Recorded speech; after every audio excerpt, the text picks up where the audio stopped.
ছুটি আপনার ডিএনএর সঙ্গে তো হিরণময়ী আঙ্কেলের ডিএনএ রিপোর্ট ম্যাচ করে গেছে। হ্যাঁ বন্ধুরা, প্রতিজ্ঞা সিরিয়ালের আগামী পর্বগুলোতে আমরা ঠিক এমনটাই দেখতে পাবো।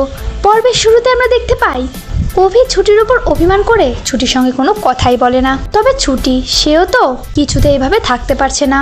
হয়তো অভি তাকে বকাঝকা করুক, তবুও অভি তার সঙ্গে কথা বলুক, ছুটি এটাই চাই। তবুও যখন অভি ছুটির সঙ্গে কোনোভাবেই কথা বলতে চায় না, ছুটি নানা রকম কর্মকাণ্ড করেও অভির সঙ্গে কথা বলতে পারে না, ঠিক তখনই ছুটি নিচে বসে কান্না জুড়ে দেয়।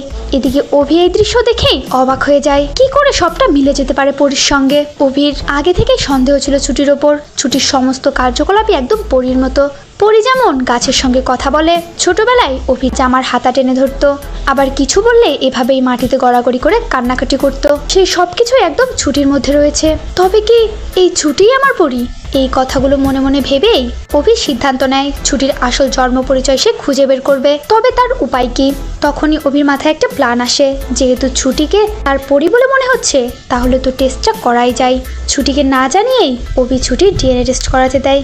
একটা লোককে ফোন করে অভি, আর ফোন করে তার সঙ্গে এই বিষয়ে সমস্ত আলোচনা করে। আর তারপরেই অভি ছুটির সমস্ত স্যাম্পলগুলো নিয়ে ল্যাবে জমা দেয়। তবে এসবের কিছুই ছুটি জানতে পারে না।